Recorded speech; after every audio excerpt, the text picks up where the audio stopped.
Your decisions can be empowered by design or disempowered by default. But guess who gets to decide? You.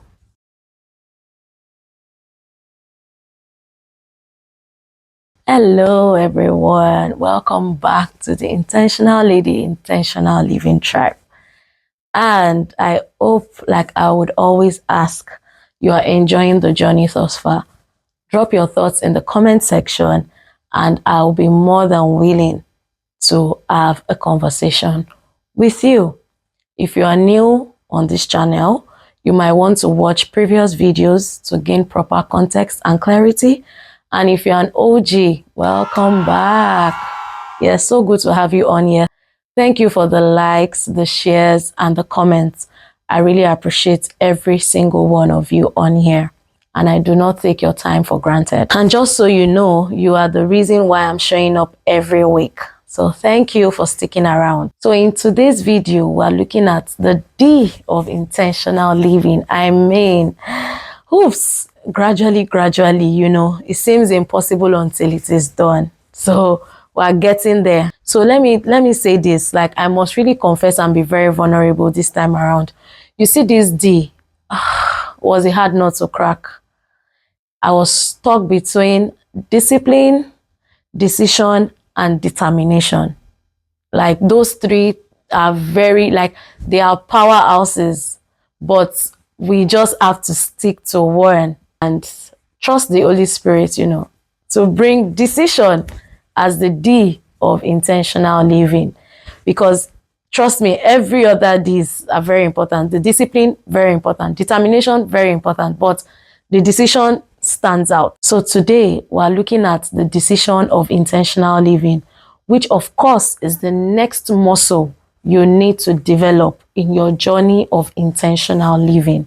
Yes, this is a journey, and I like the fact that we started with the awareness, the belief, the confidence, and now is the decision. So all these things are in sync, like I would always say, and you can see the alignment of it. So now that you are aware, now that you have, changed your belief, now that you have built your confidence, you need to decide. I mean, this decision is the ultimate. You need to decide. And that is what we're going to be looking at on that decision you need to make. So let's dive right into it. So in this video, I will be touching on how decision can determine whether you win or lose in this battle of creating your dream life. So let's start by looking at where decision comes from. Decision comes from the word decide.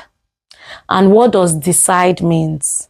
Decide means to come to a resolution in your mind, like to give a final judgment in your mind, like to make a final choice out of many alternatives. So that is what decide means, to make a final choice out of many alternatives. Now that we have a clear understanding of what decide means, let's look at the power of decision. The power of decision decides your destiny.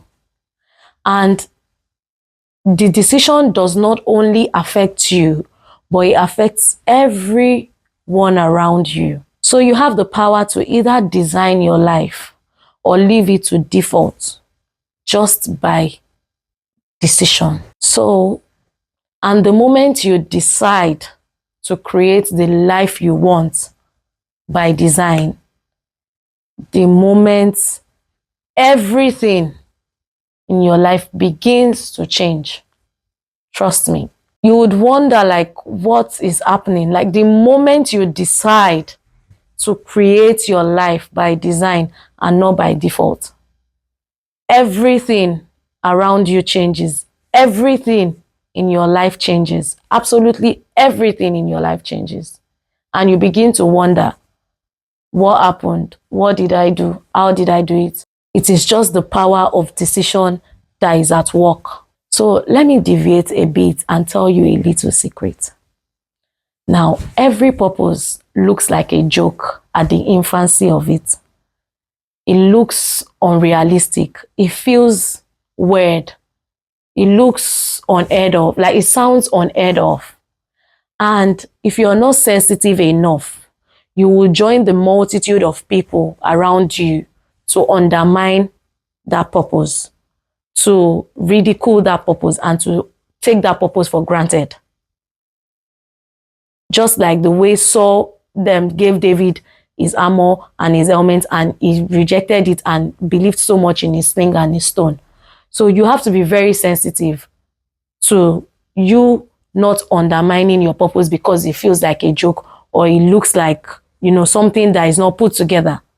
Now, if you find yourself in that position where you undermine your purpose and God takes it from you and attaches it to someone else's, or gives someone else's that idea and someone else's does it, don't feel bad or don't start to question God or start to say things like, and I thought of that idea. We sometimes, think like, and I thought of this thing, or see somebody else is doing it already. Because the person decided to pursue it. The person made a decision within themselves that, no, this thing, I'm going to gun for it.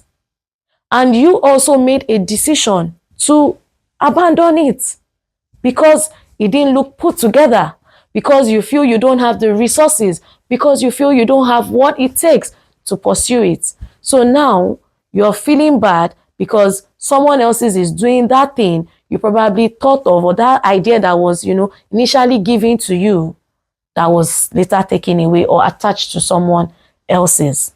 So now that God takes it from you and attaches it to someone else's, you then begin to feel bad. You then begin to feel overwhelmed, and you then begin to say, oh, maybe God does not love you, or God is, some people are winning because they are lucky and you are not winning because you are not lucky. That is when all this your, unhealthy beliefs starts to stem from. Because when it was given to you, you did not value it. You did not take proper use of it because you thought it was a joke. No, my lady. The moment you decide to create the life you want by design, it feels like a joke. Why? Because you have maybe at some point made some decisions in time past and you did not follow through. So you just tell yourself like, it's not you. This decision, you decide now and you still not do anything, you still not follow through. So you don't probably believe in the power of decisions. So the moment you decide to take the bull by the horn and create that life you want by design, it feels like a joke to you. It feels unrealistic. It feels unattainable. It feels unachievable. It feels like you're just, wasting your time. But trust me, you have to be very, very sensitive. You have, so that you don't join the multitude of people that will undermine what you carry. So that you don't join the multitude of people that will undermine your stone and your sling. Because you yourself don't even value it. And one thing is, if you don't value your stone and the sling, and someone else picks up the stone and the sling and starts to use, then don't feel bad that God is not good to you. Now, God might attach this purpose to someone else, and that person would decide to execute to the T, cross all the T's and dot all the I's. Probably because they are operating from a place of awareness, belief, confidence, and decision. But you who have refused to operate from all this place or all these aspects will then begin to feel bad and start to grudge and start to complain. You start to think, oh, God created some people to be rich and some people to be poor. Oh, those that are winning, they are just lucky. Oh, those that are doing this, they are just, they just have money. Those that have money, they are the only ones that can do things. No, my lady. Absolutely no. You were given this thing first. Like, you got this idea first. you got this thing first, like, but you did not take any action, and God needed it to be done on earth. And God is saying that you are not ready to take any action towards this thing that is being shown to you. So He needs to move it on to someone else that is operating from a place of awareness, like that have flipped their beliefs, that have built their confidence, and have decided that if I perish, I do this thing. Well, you are still doing a double dutch game of, can I not, should it not be? Like, God has moved it on to somebody that would execute it, and yeah, you are there complaining, nagging, and feeling bad because you are operating from a place of unawareness, disbelief, lack of confidence, lack of proper decision making, and you are just there living by default. And this should also give context to people that probably discovered their purpose before now, or are in the journey of discovering their purpose. You see that idea that was given to you, you see that thing that you've thought of before now, you see that thing that has dropped in your mind and in your spirit before now. Please value it. Value it. Stop waiting to see a shining object. Stop waiting to have it put together. Stop waiting to have it spelled out to you in simple plain text. You have to have the wisdom to, to identify, to see that this thing carries weight. You have to have the belief and the confidence in your sling and in your stone. In that idea that looks ordinary, you have to have the proper belief and confidence in it. And the power of your decision is also very important, because it can either make or mar your journey. And your decision should be a decision of, if I perish, I perish until this is done. Trust me, you're not going to break. It just feels like it. You don't know. It's not easy. Nothing is easy. Choose your hard. Like, everything is hard, but choose your hard. So now, if you decide to pursue your purpose or create that dream life by design, it should be a decision of, if I perish, I perish. Why? Because that is what our GOS says. Now let's go to the GOS to see what it says about the power of execution based on your decision. So it says, whatsoever your hand finds to do, do it with all your might. I mean, all of your might. Because if you don't do it on earth and you take it to the grave, it cannot be done in the grave. This is me paraphrasing now, but that is just what, the scripture says. Like, if you don't, like, whatever you are given to do, whatever your purpose is, do it with all your might. Because if you don't do it and you take it to the grave, it cannot be done in the grave. So it's going to be very sad to take that purpose, that idea to the grave. A lot of ideas have been taken to the grave already. A lot of innovations have been taken to the grave already. So don't be part of the people that will also take that idea or that innovation to the grave because of your decision of not executing. So it goes further to say that the race is not to the swift, neither is the battle to the strong. So when I say don't race, you see where it's coming from. Now, but time and chance happeneth to them all, but man does not know his time. So should I give context or should I keep it moving? But trust me to always give context, right? So now I'll even give the context in two folds. So the first fold is execute your execution. Walk the walk. Decide the decision. You are not glass. You cannot break. Put in the work. Show up every day. Decide to be consistent. I mean, the power of your decisions is so loud. Like, it speaks louder than even your actions. Because if you don't decide to be consistent, you can just put in the action, like put in the work just today and tomorrow. But if you decide that if I perish, I perish, like, it's so loud that it speaks volume. It's very obvious in everything you do. Stop playing at things you were given to do.